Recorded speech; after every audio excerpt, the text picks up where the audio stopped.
Our first item up is item 2A, a briefing on the Land Development Code revision. And I'm happy to present Mr. Brent Lloyd.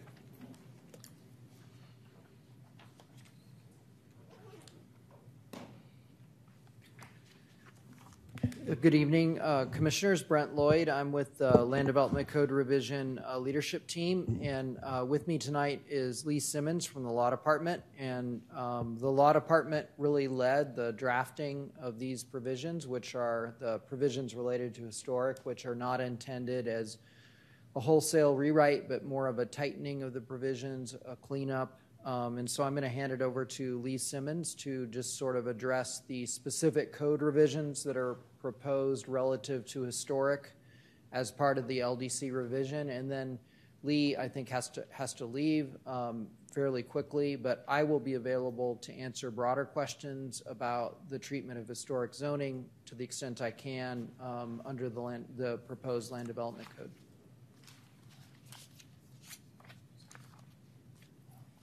Good evening, Chair and Commissioners. Lee Simmons with the Law Department. It's good to be here. The purpose of this presentation this evening is to update the Commission on the historic permitting provisions, which is what I particularly worked on. This includes certificates of appropriateness for new construction, demolition, and relocation located in the most current draft of the Land Development Code rewrite. This will be brief, given how few substantive changes have actually been made in this version of the rewrite. However, I anticipate questions, and we will endeavor to answer them for you. If I don't know the answers, I'd be happy to follow up with you via memo or email. It should be noted that the language that was drafted in this current version was based on instructions from the Planning and Zoning Department, including the former director, Greg Guernsey, and to a lesser extent, the rewrite team. Our intent with this draft was not to sweep through the provisions with a wholesale rewrite. In fact, very few, if any, substantive changes have been made in this case. The bulk of our drafting has focused on clarifying language that has until now been confusing to applicants and commissioners, as well as reducing any duplicative provisions that can additionally create some confusion. In all, we've endeavored to really tighten up the language, as Brent said, and repurpose the existing code in such a way as to improve the overall readability and, more importantly, the enforceability of these provisions. That said, I will walk through a few of the more major changes, although I wouldn't say that they rise to the level of substantive. I think they're worth noting in this case. First, we have reshuffled this article to create three main chapters. This is an effort to improve readability and clarity for applicants. The first chapter being a general authority chapter that covers the broad implications of getting a permit under certificates of appropriateness. A second chapter deals with already designated properties. And finally, we have a third chapter that deals with non-historic properties that may nonetheless become pending under a designation or an initiation here at HLC. Again, this is an effort just to streamline and make those provisions easier to read. Also, we have done a little tweaking to the qualifying properties that would come under consideration for historic designation. Currently, we have 50-year or older properties. We are proposing to move that to 45 years or older. This is an effort after talking with the Historic Preservation Office to catch a contingent of properties that we currently cannot consider for designation, but do fall under those qualifying criteria. We have also added a purpose statement to clarify the intent of the article in general. This is something that we're doing throughout the Land Development Code. This is something other cities have done with their land development codes, and we're just trying to remain consistent with that. I should also say that we are keeping our maintenance and demolition by neglect provisions intact. Those will not be changing. I think, if anything, again, we have just tightened up some of that language, but the spirit of those provisions remains from the current code.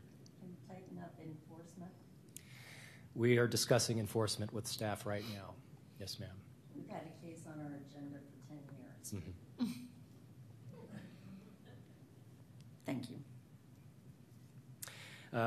To that end, staff and I continue to assess our enforcement authority over violations of this article. I think that that's something that will continue, and law is happy to work with staff to give those provisions more teeth. Finally, I know that the question of historic designation and construction of new properties in local historic districts that will be located in transition zones is an important one. It's one that I am continuing to discuss through with staff and with the rewrite team. My colleagues on the rewrite team should be able to address more of those questions related to transition zones in general. But I will say my limited guidance has been that proposed construction in an LHD that would be located in the transition zone should still be able to follow the design guidelines related to that district. And barring any potential conflicts between the design guidelines and the transition zone, that is something that will continue on into the new world of the Land Development Code rewrite. So you don't have an answer to that? Which trumps, the local historic district or the new code? I don't. My colleagues on the rewrite team might be able to shed a little more light in terms of what may or may not trump. You might want to read some of the 27 emails that I received in my city email today from people who are frightened, and it's not just concern. People in the historic neighborhoods are being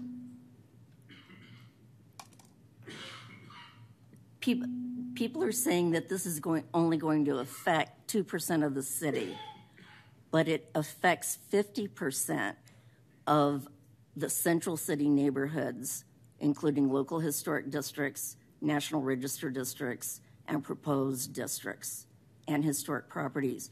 So having some direction or limited guidance to the rewrite team doesn't really help people who are wondering if they should sell their houses now. And I'm serious, because I'm one of them.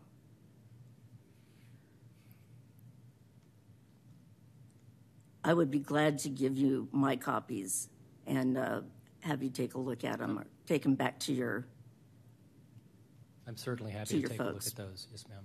Good.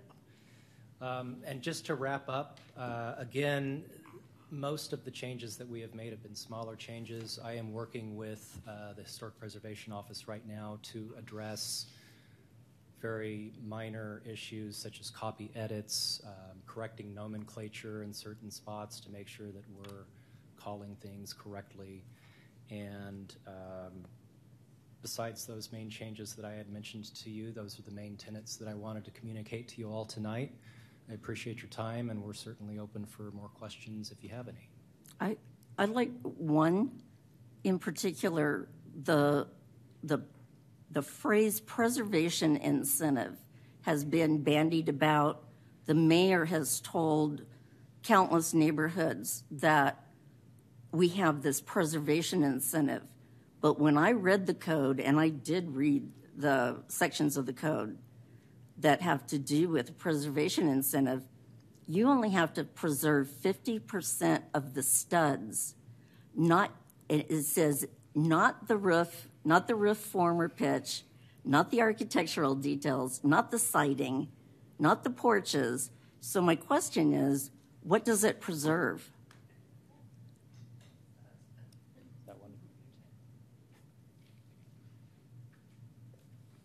I'd rather you change it to something like, we're going to tear down this house all except for 50% of the studs incentive. So Commissioner Brent Lloyd, and as we, after the code was released, we followed up with a supplemental staff report on October 25th, and in that report we signaled that we are hard at work assimilating comments on the preservation incentive and working on improvements, and we reiterated that today at council work session. So I think you can expect to see next week a follow-up supplemental where we will propose specific changes to the preservation incentive. We agree that significant changes are required. We want the preservation requirements to be beyond simply the remodel ordinance requirements that apply for non-complying structures.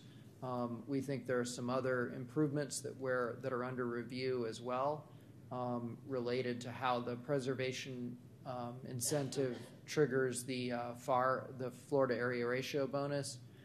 So everything with respect to the preservation incentive is on the table, and we expect to follow up soon with suggested revisions. And I just now saw y'all's recommendations on that and wanted to thank you for that. We haven't had a chance to study it, but it's clear that you all have put a lot of thought into it, and we will definitely consider all of your recommendations as we work to prepare a revised staff recommendation. I would be really happy to see changes, to see something go beyond the current remodel, because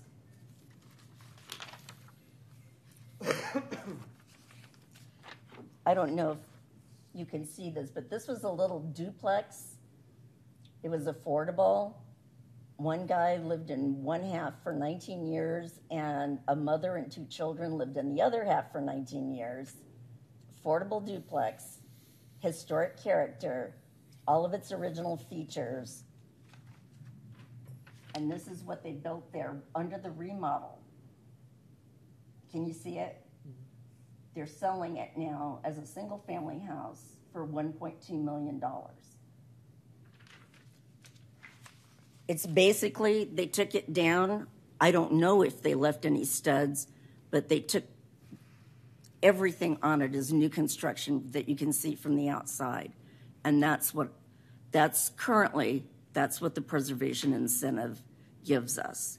No preservation other than the studs. And because people are getting, developers, builders, homeowners, whoever, because they can get an extra unit, historic properties will actually be targeted for what amounts to demolition. I have a question, I think a follow-up question to that.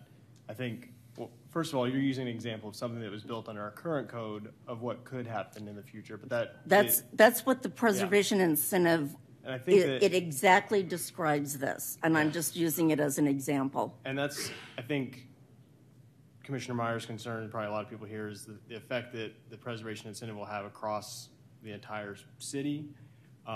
Whereas I think for the purview of this commission, and me personally, I'm very interested in, does the preservation incentive supersede a local historic district or a property that has historic zoning? Does it supersede the protections that are currently on that property or in that neighborhood? Because that's what I think Commissioner Meyer was just speaking to, is that because there's a reading of it that says that if it's allowed on historic properties, then they would be specifically targeted for use of the preservation incentive. Because they get another. Because which protection supersedes the other?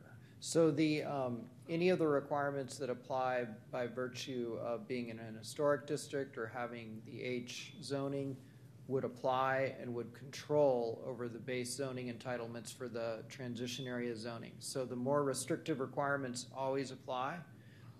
That is the rule now, and that will be the rule under the new code. And in fact, the proposed code includes a provision that explicitly says that explicitly says when a property is subject to multiple requirements that appear to conflict, the more restrictive apply. So we anticipate there would be situations, as Lee mentioned, where the historic district guidelines, design guidelines would apply if somebody's doing new construction of the missing middle housing types, triplexes, fourplexes, cottage courts.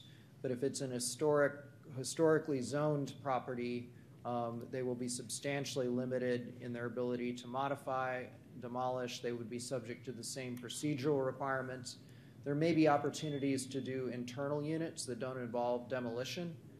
The code provides for internal ADUs, so that it will open up some possibilities that don't exist today. But all of the procedures that apply now, subject to the modifications that Lee described, would apply if the new code is adopted. I don't see that in the code. I've got a problem before we leave this one area, and I think it's very important. I was very concerned that we weren't being regularly consulted as you were at this important stage, and I think one of the problems is already in evidence. This is not a preservation incentive, and if we continue to use that language, you inherently will leave a lot of confusion. We've already had confusion. As you look at what the incentive actually is about, it's more consistent with the standards of the building code. And the codes for existing buildings and existing structures don't call it preservation, but you go into special codes when you're dealing with either renovations or rehabilitations or work in existing structures. I think that right away, if we could strongly urge you to rename this section, because it has very little to do with historic preservation, as we've already identified, will add to the confusion. Now, on top of that, I think it is important that the concerns that are being raised about the historic districts or historic properties that will have expanded pressures upon them.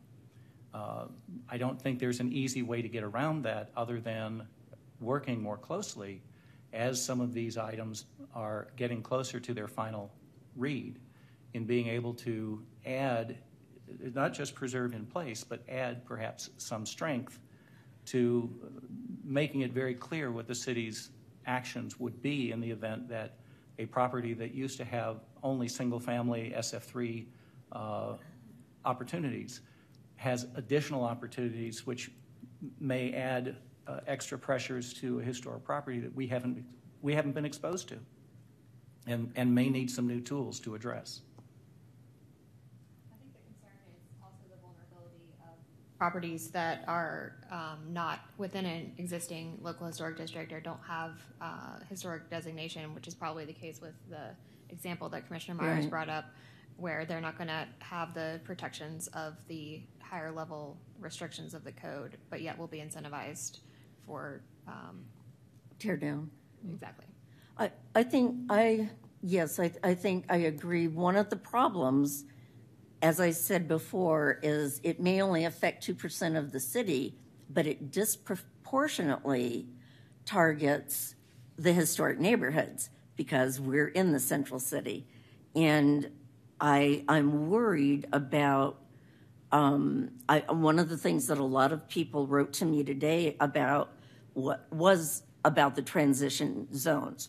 What is that going to do? So I'm glad to hear you say that the more restrictive zoning applies, but I think we still have concerns. What about future historic districts? Are they going to be allowed in the new code? I believe I would need to double check, but I believe that the historic district provisions, it's not a former Title 25 designation, so I believe they are. I think that I need to double check that, but I think historic districts remain an active zone that could be applied in the future. So I did a search on the code just to see all the places that the preservation incentive shows up, and I think the number was about 15. But a lot of them are redundant, that the same language pops up in a couple different places. I think that just making it explicit in each place that it pops up that the existing protections under historic districts and historic properties do supersede that would help clarify the use of the preservation incentive. The existing structures incentive. Well, it's almost like a building construction material preservation incentive. Yeah. It's disingenuous to use the word preservation incentive if it actually is one of the planning commission members told me that it was her understanding that it was meant to preserve affordable housing. not historic fabric or design or materials per se. And I hadn't thought about that before, and I'm wondering if maybe one of the things that I added to our recommendations, not very much because I forgot about our meeting and dropped the ball, but a definition of preservation as used professionally and nationally by the National Park Service, which is where we get our guidelines and direction in preservation land. So that would help. There are 10 standards for historic preservation that fit on one page, and I would be glad to send those to you. Something I would like to see is some modeling. Do we have any opportunity? Has anyone done any modeling on what will happen, what can be built in the transition zones or the transit corridors? Yes, there has been modeling. There was modeling presented at council this morning at the work session that I believe is online now. So if you go to the Land Development Code Revision website, that should be there. I can't tell you what tab it's under, but it should be there. If it's not there now, it will be there soon. We anticipate doing some additional modeling, and we anticipate proposing changes. Based on the public testing and feedback that we've received from the community as well as our own modeling, we anticipate proposing changes to the Florida area ratio requirements and other provisions related to the zoning site development standards in the transition areas. And that includes, but is certainly not limited to, the provision that we're referring to for now as the preservation incentive.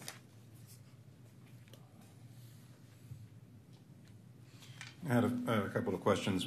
We've had some input that I kind of agree with, that local historic districts, it's good to hear that they're going to supersede. It would be great to get that clarified. And it would be good to have it in the language. In writing, in the language. But there is a concern that if you have upzone transition areas overlapped with local historic districts, that may lead to more confusion and frustration if the design standards of the local historic district would preclude the ability to build as large as is allowed there. I don't know if you would consider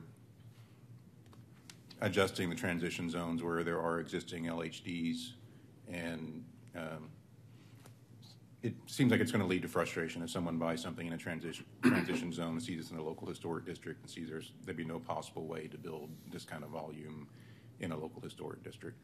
So we hear you on that, and we're going to consider all of your recommendations, which I think are very well stated in your November 18th document. And so we will consider that. Council's May 2nd direction, which spoke to the mapping of the transition areas, did not direct staff to leave out the historic districts. The historic districts will be on the map. And I would also just point out that it is not uncommon in the city to have properties that cannot reach their full zoning entitlements. That happens by virtue of watershed regulations. It happens by virtue of a lot of different regulations. So staff and applicants are used to having properties that have zoning entitlements that are not attainable due to other site constraints, other regulatory requirements. I would second Commissioner Cook's, I think, tell me if I'm wrong, but just that at this point in time, we know where the transition zones will be, and we know what local historic districts are, and just for clarity moving forward, just to map them into one thing that says, if the local historic district is going to supersede, let's just draw the map so that there aren't two overlaying requirements and just one. And I could see how that could be a challenge because each property is unique, and there may be some properties where they could achieve the full potential while meeting the standards, and so you don't want to necessarily remove the upzoning. So that one's kind of, knowing that the local historic district design standards supersede is kind of enough for me, but I just wanted to put the flag out there that could lead to more frustration.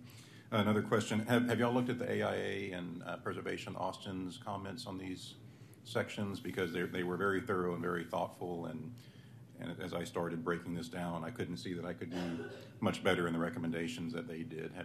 Have you considered those? We're looking at those, and I think you'll see in our revised proposal, I think you'll see different elements of all the different suggestions incorporated. Probably not everything that everybody wants to see, but we definitely are aware of those. It seems like your recommendations kind of echo a lot of those as well, and kind of are a useful distillation of all that feedback.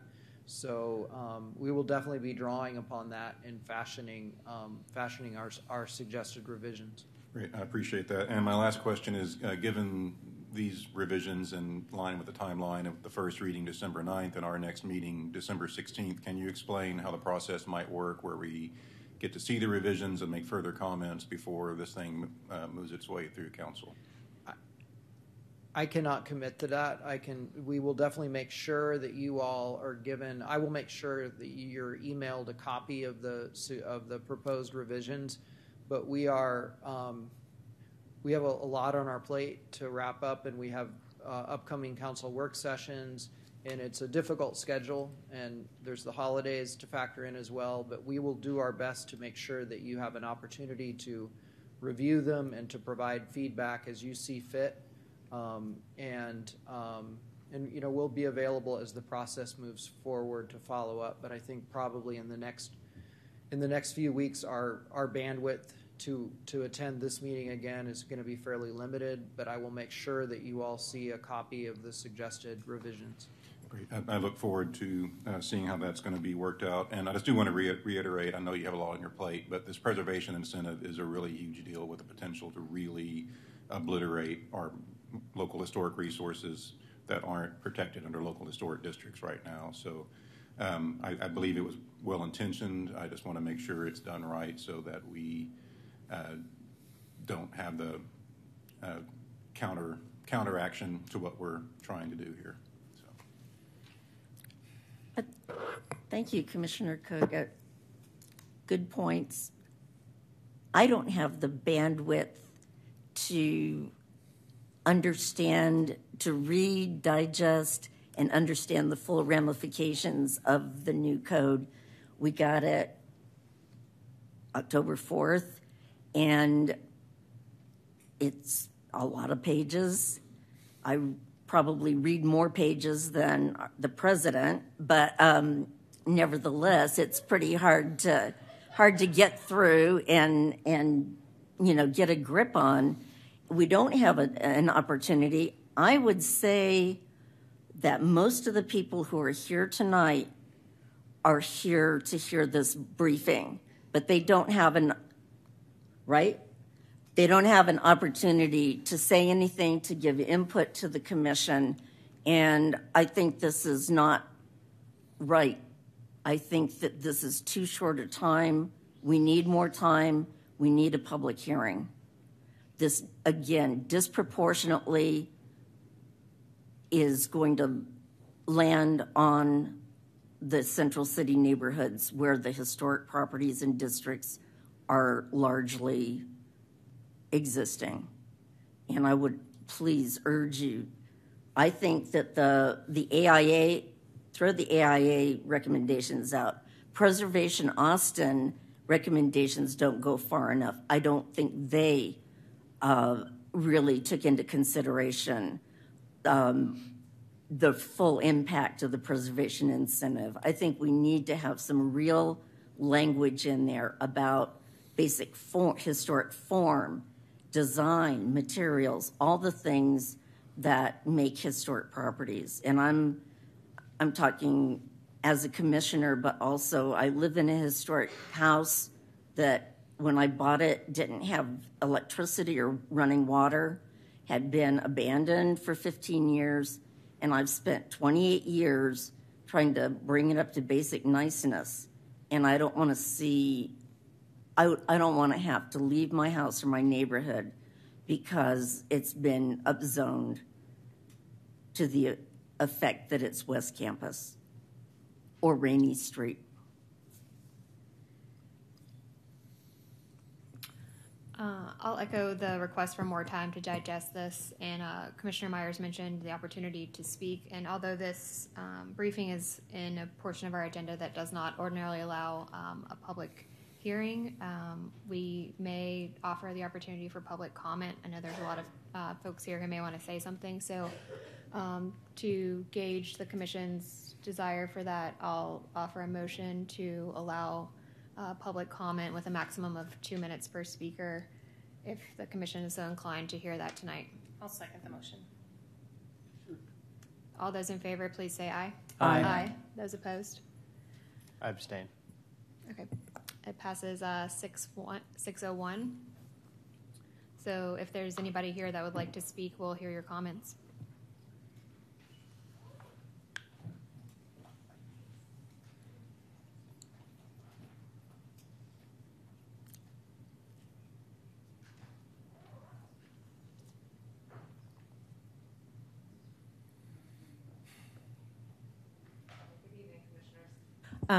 My name is Allison McGee, and I'm on the Board of Preservation Austin. And I don't have any prepared statement because we didn't know that this was going to be a public hearing. But I really appreciate the comments from the commissioners this evening. They reflect a lot of the things that Preservation Austin has been talking with council members about. The need to slow down the process so people can understand, especially as revisions continue to come out, and we need to be able to assess what those revisions mean. And the need to make it very clear that the overlays still apply and will provide those protections, and that it does create an inherent conflict when people may not understand what is possible on their property. And then the need to make the preservation incentive meaningful, and so that it does protect character of neighborhoods, but also make it attractive enough that people do take advantage of it, so that it doesn't actually incentivize keeping, the majority front of homes in those neighborhoods. So thank you very much for your comments. We appreciate it. Thank you. Thank you for giving us the opportunity. I'm David Garino from the Hancock neighborhood, and I just had a couple of questions that I'd like you all to consider as you move forward with looking at this. One of them was, is anybody contemplating any kind of testing of the preservation incentive and how it would actually work on the ground? That's one. Another is, it's my understanding that with the upzoning that some properties and perhaps some lots will become non-conforming that are conforming now. How does that affect the character of neighborhoods for consideration? The ones that are already historic districts and the ones that are being considered for historic districts. So I understand that there is a principle in zoning law that a non-conforming property can't be used to help establish the character of a property or a neighborhood. So I don't know how that impact happens. And then the last one along that line was, let's see. Slipped away. Anyway, those are two important questions, and thank you for the opportunity to comment. Really appreciate it. Thank you. Hello, thank you for letting us comment. A couple of things. I believe that it was your membership that put this on the agenda in the first place. Sadly, the City Council has never asked your opinion, which I can't believe. And some of us got some emails going to notify a lot of people, or there probably wouldn't be anybody here tonight. So it's not a city effort to get this forum happening, but I appreciate your comments. I do want to say one thing. This whole thing about the preservation standards are going to control. Well, I know you have had cases downtown where somebody has the entitlement of a high-rise building, and they're going to get that. And I've been around long enough to know that if somebody's entitled to 10 or 11 dwelling units, they're going to end up with those. So you need to be very worried and really ask to get rid of these transition zones on top of historic districts. And there are a lot of other details that, obviously we can't go into. I hope you will have a public hearing and you will ask for the historic districts to be placed on the rezoning maps. That is very important. The preservation incentive, as you realize, is not about preservation. So, Anyway, I have a lot of things to say about that, but I agree with renaming it, calling it something else. I have reviewed so many cases on the RDCC and the Planning Commission. I'm sorry, I've seen too much, I guess, that there are many, many loopholes going on here. And so I appreciate y'all giving attention to this, but please do the public hearing. Let us bring you lots more information and ask the city for everything you need. And these things are on a blog. Chris Allen, architect, has done a lot of modeling, and I'll try to see if I can get the link to his blog to you, because you might not want to see this. Thanks.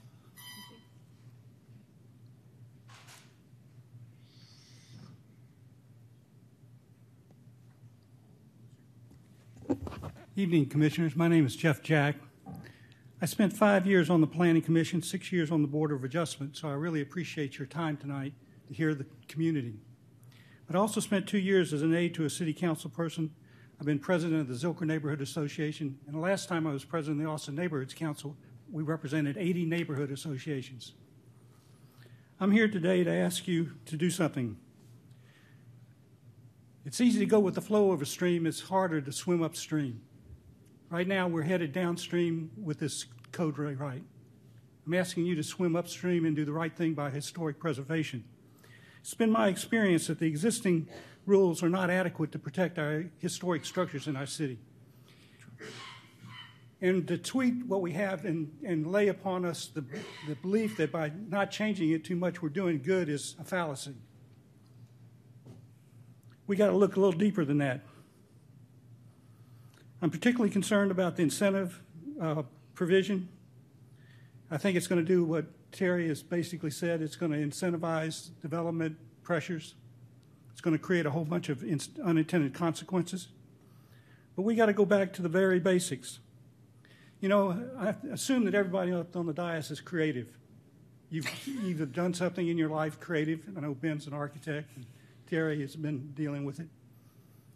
But if you're a painter or a sculptor or an artist of any kind, you dealt with the aesthetic issues.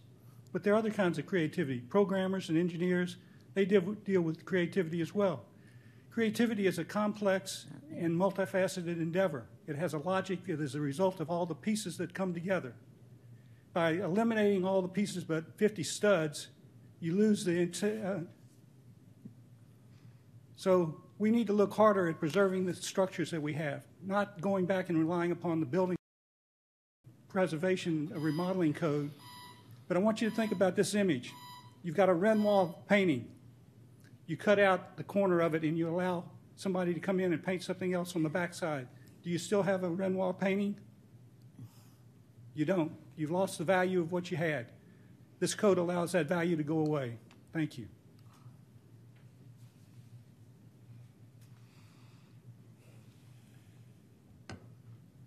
Chair and members of the Landmark Commission, my name is Betsy Greenberg. I live in a home that was built in 1930 within a neighborhood that is of similar vintage. I'm very concerned about the impact that the revised land development code will have on the historic fabric of residential homes and urge you to recommend significant revisions to the draft. Between 2012 and 2014, Central and North Austin neighborhoods saw the historic fabric of neighborhoods close to the University of Texas being destroyed by about 100 demolitions of older, smaller homes replaced by structures designed only for occupancy by multiple unrelated persons. In early 2014, the City Council passed an ordinance reducing the maximum occupancy to 4 unrelated adults in new construction within the McMansion boundaries and thus reduce the financial incentives for teardowns. The ordinance was so successful that the expiration date was removed in 2016, making those occupancy limits permanent. The draft LDC allows up to 6 unrelated adults per unit instead of 4 per property.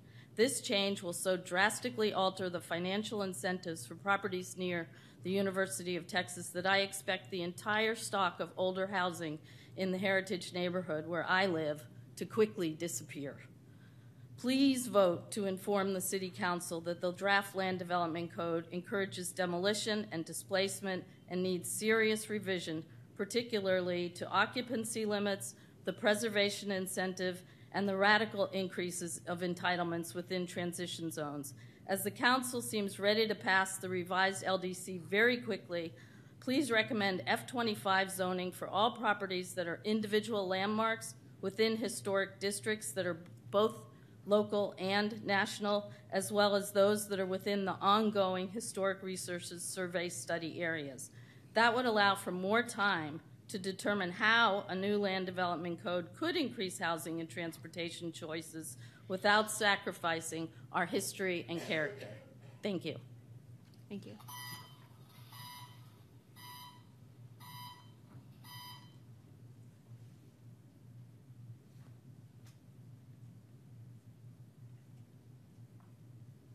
So hi, I didn't prepare at all to speak, so I have to apologize. But I am happy to have the opportunity because I was just looking at our local historic district and trying to figure out. Would you state your name for the record, please? Sorry, I'm Betsy Klubine, and I live in Hyde Park. I'm actually the co-president of the Hyde Park Neighborhood Association currently. And I do appreciate your questions about how you can simplify your own decision-making around this and whether upzoning these properties in the transitions are going to make it harder to keep these properties historic. I also am very concerned about the non-contributing properties adjacent to these properties because I understand that some of them come before this board, but some of them don't in remodel situations, for example. And I do think with the new code, it might incentivize the type of development that would not be compatible with some of our historic structures. And in my own little mapping process, they're kind of smattered all over it, and it ends up looking a bit like spot zoning where these non-conforming structures land. So I really appreciate anything you can do to simplify it, anything you can do to maybe model some of what you think might happen in the coming years. Thanks.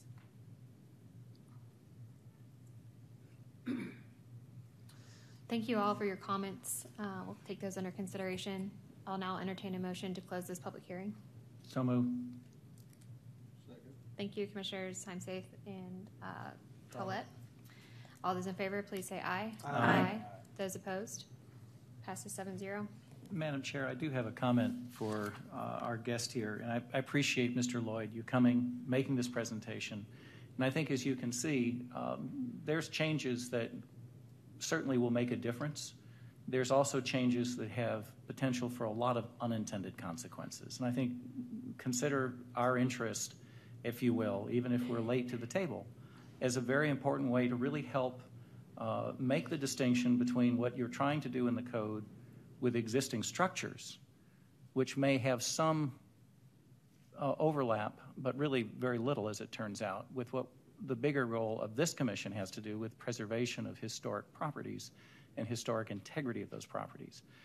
If you were here at any of our meetings over the last year, you'd see how hard it is, even with the tools we have, to sometimes resist this tidal wave that we've been talking about in East Austin in particular, where folks will come in and say, well, I never knew my property might be considered historic. And we have to gauge what the balance of their very strong opposition before we even start dialoguing with them about preserving history when there's economic advantages and incentives just to replace that existing building with an existing comparable building.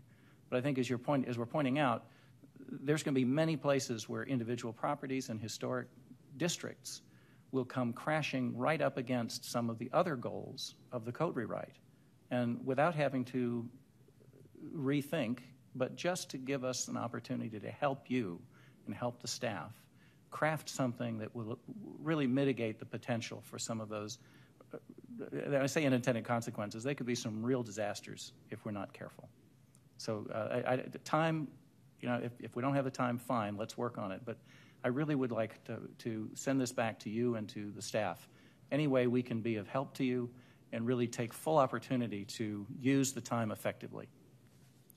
As I mentioned, we will make sure that you all receive a copy of the supplemental staff report that will describe the changes that we're proposing to the what is now called the preservation incentive.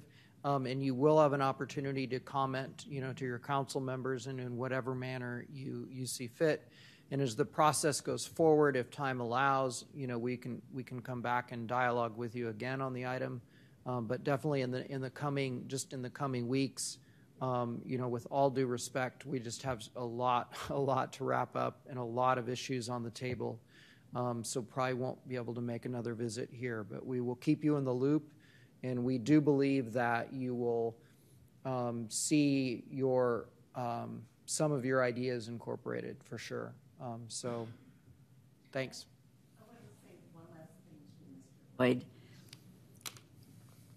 You say you don't have the wherewithal or the time to come back and brief us, but when our historic properties, when our historic neighborhoods are gone, they're gone forever. They don't come back, and we don't have any more time to get them back. So please keep that in mind. If it's destroyed, it's gone forever.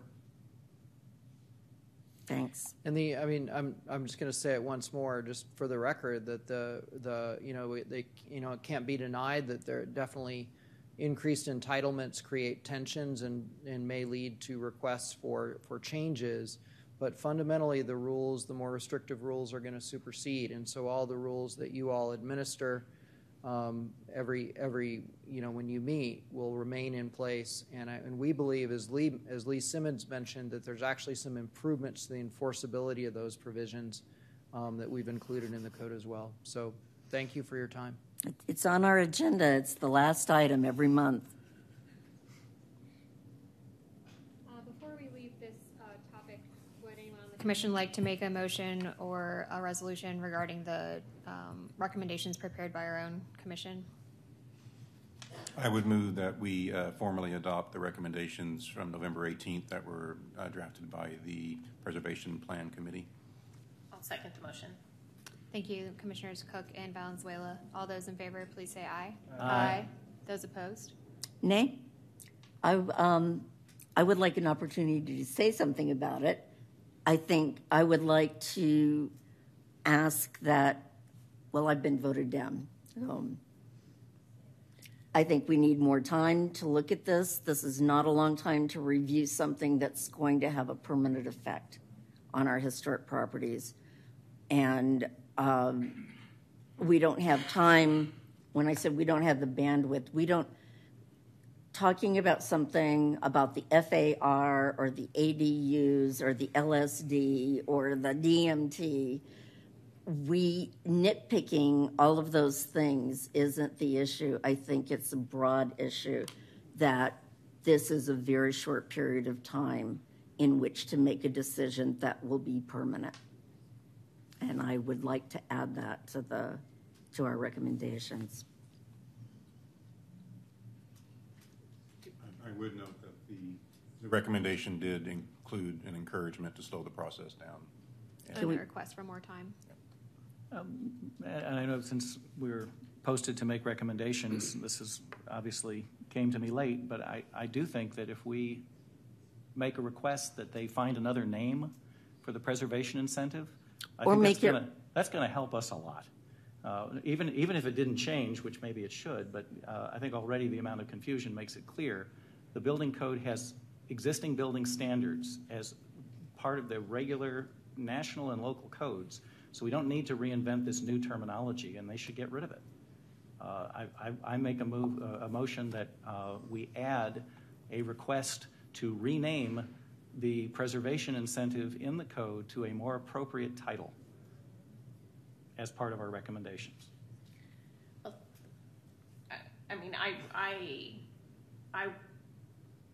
I guess I would pause at that because I think it is important to incentivize preservation, and if this tool can be reworked so that it does encourage the retention of the character of a neighborhood, I think as written, it is not a preservation incentive. That's right. Clear.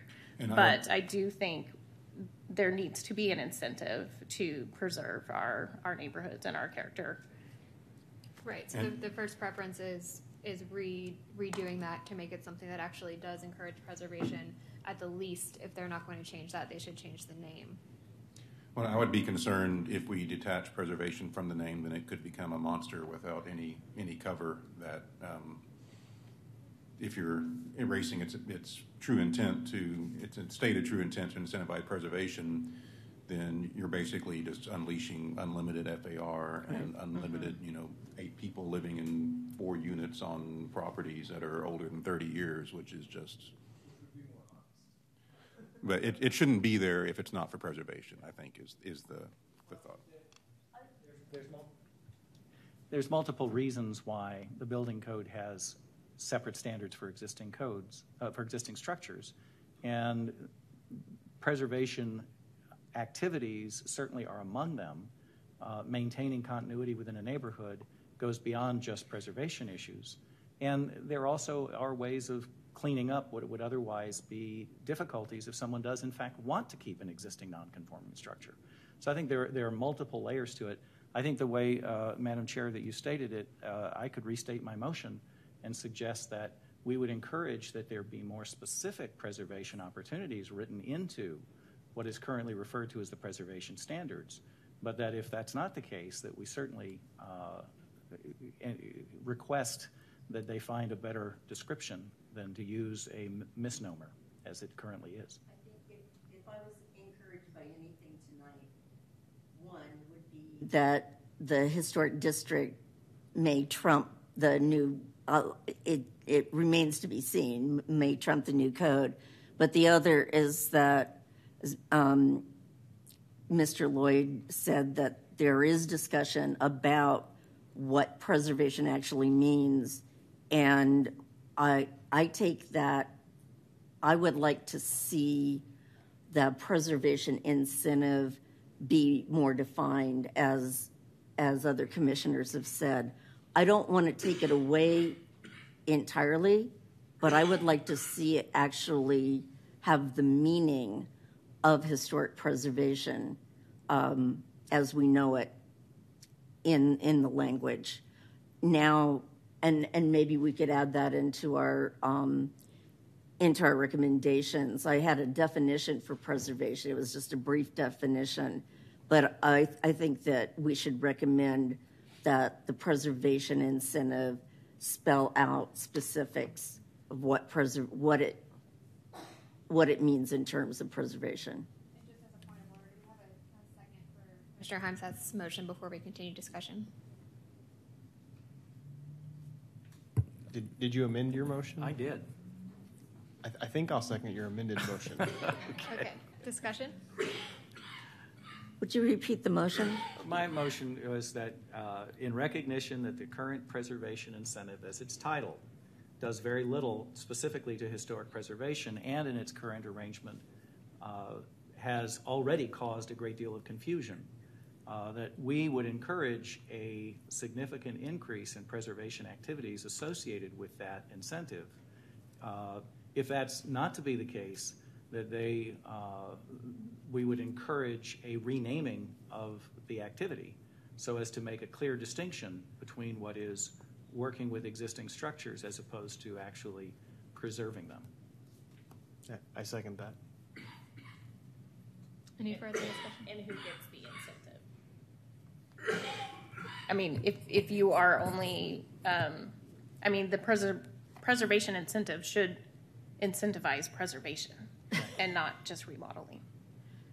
Well, not everybody apparently understands that it's preservation of historic fabric and design and everything. So I think that the intent is to incentivize both preservation and more housing. So it's already in conflict, or there's already tension there. Yeah, I think there could. It's already a tough needle to thread. I don't think it's impossible, but I think that it's currently mostly just incentivizing the housing. So to whom does it incentivize? Well, I think the intent was to reinforce the fact that local historic districts don't have to not be dense. And we see cases every month in the Certificate of Appropriateness Committee where people are adding ADUs and adding units in a way that we feel is compatible. So I think it's reinforcing the concept that they're not mutually exclusive. So I think that is, you stated it well, that it is stating that you can have preservation and added density, not to the level of the transition zones, but you can have added density in historic districts. And not to the level as stated in the preservation plan Yeah. as listed now, for sure. Are you ready for the vote? All in favor, please say aye. Aye. Those opposed? Passes 7-0.